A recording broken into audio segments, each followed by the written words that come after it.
जय श्री कृष्ण, राधे राधे दोस्तों। चलिए आज हम लोग फिर एक कथा का श्रवण करते हैं और मेरा नाम मीना शर्मा। तो माँ और बच्चे की कहानी है।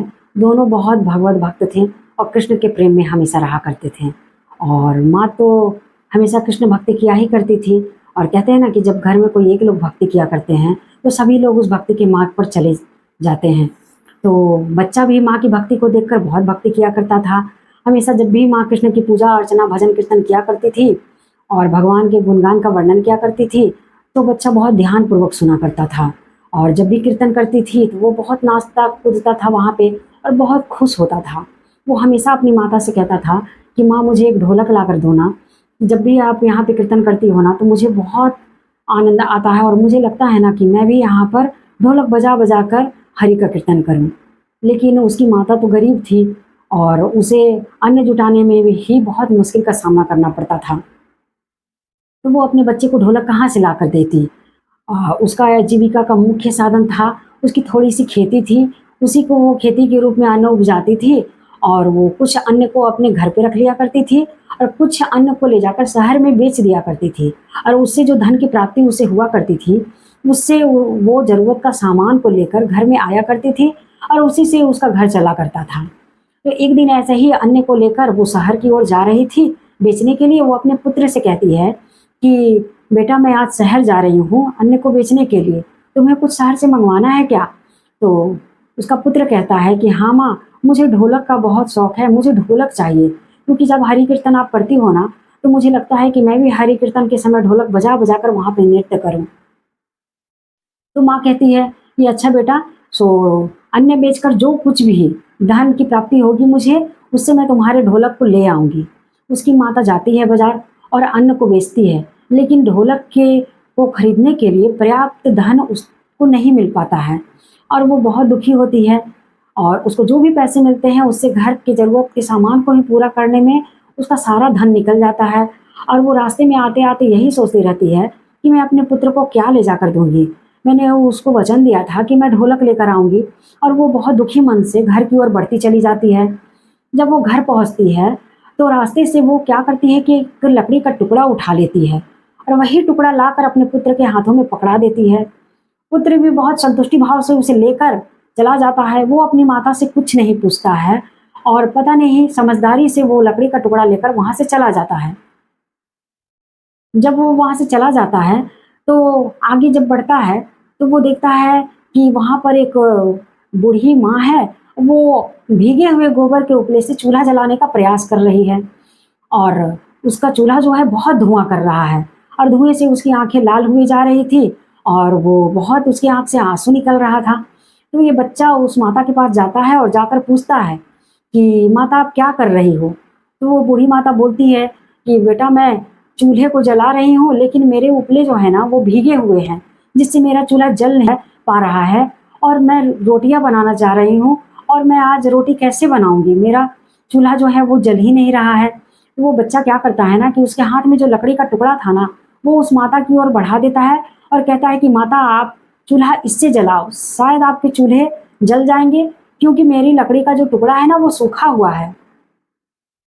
वो बूढ़ी माता उसके हाथ से वो लकड़ी से जब चूल्हा जलाती है, तो चूल्हा जल जाता है और वो बहुत प्रसन्न होती है और उस बालक से कहती है कि बेटा आओ तुम यहीं पे बैठो, मैं रोटियाँ बनाती हूँ और तुम्हें खिलाऊँगी, तुम ये रोटी खा कर जाना। तो वो माता रोटी बनाती है और वो अपने में से 2 रोटी उस बालक को देती है। वो बालक रोटी ना खाकर वहाँ से लेकर 2 रोटी निकल जाता है घर से। निकल जाता है और जब वो 2 रोटी लेकर आगे बढ़ता है, तो वो देखता है कि एक कुम्हार और कुम्हारिन थी और उसका बालक ज़मीन में लोट-लोट कर रो रहा था। रो रहा था तो उसे बहुत बुरा लगता है।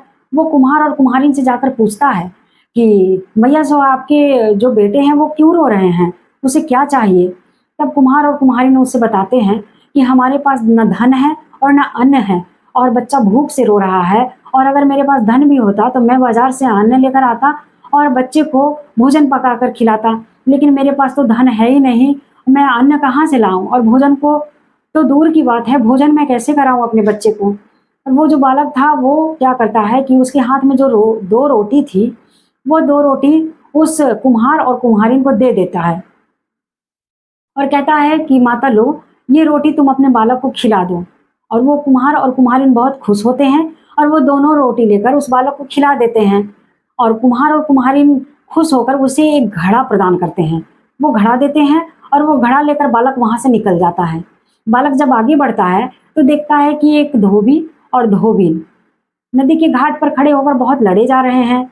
और ये इस बालक को बड़ा आश्चर्य होता है और बुरा भी लगता है कि ये लोग लड़ क्यों रहे हैं। वो धोबी और धोबिन के पास जाता है और पूछता है कि आप लोग क्यों लड़ रहे हैं आपस में।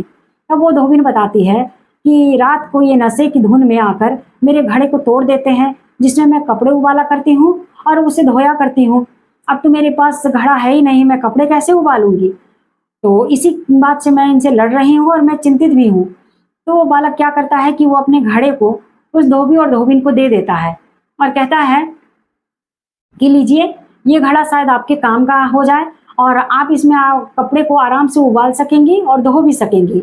अब वो धोबी और धोबिन बहुत खुश होते हैं और उस बालक को एक कोट देते हैं और कहते हैं कि बेटा ले जाओ, ठंड का मौसम है, ये तुम्हारे काम आएगा।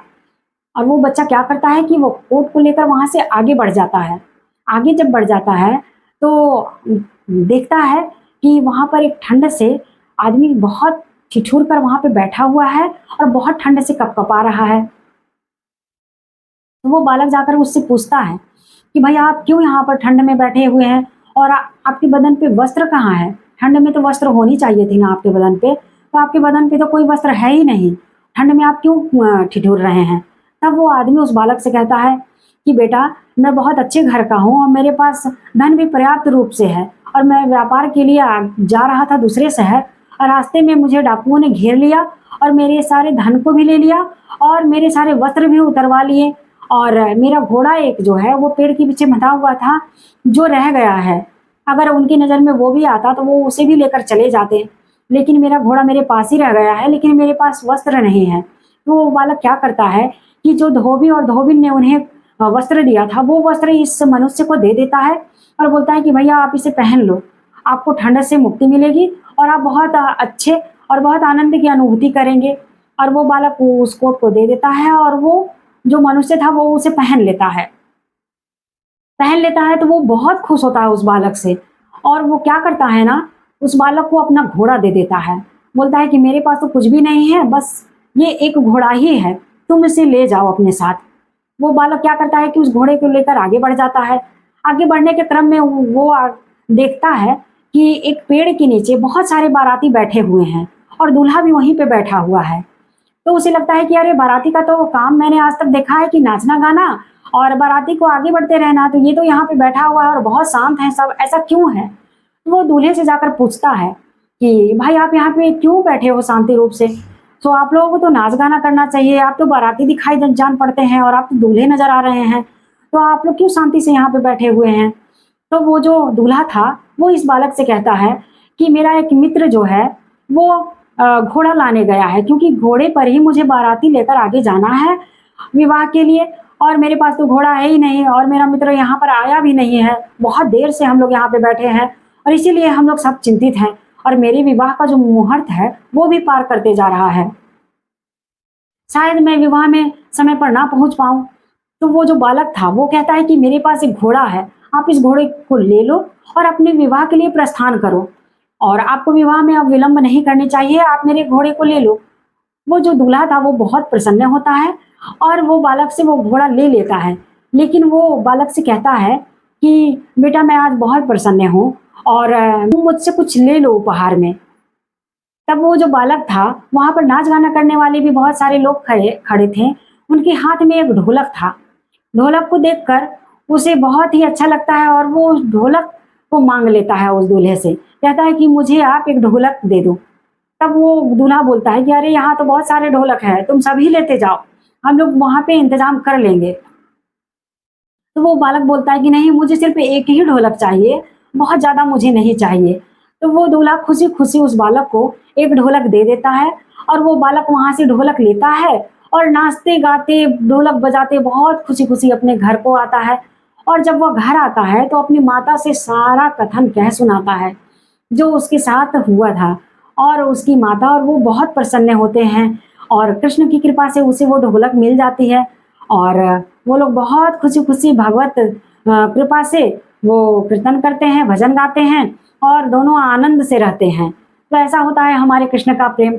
हम लोगों की मन में जो भी इच्छा होती है, हम लोग जो भी कृष्ण से पाना सब चाहते हैं और जो हमारी अच्छी इच्छा होती है, जो सेवा भाव से परिपूर्ण होती है, तो उस वस्तु तक भगवान हमें पहुंचा देते हैं या फिर उस वस्तु को हमारे सामने लेकर आ जाते हैं। तो भगवत कृपा से भगवत भक्ति करते रहिए और हमेशा कृष्ण से प्रेम करते रहिए। अब मैं विदा लेती हूँ आप लोगों से। जय श्री कृष्ण, राधे राधे।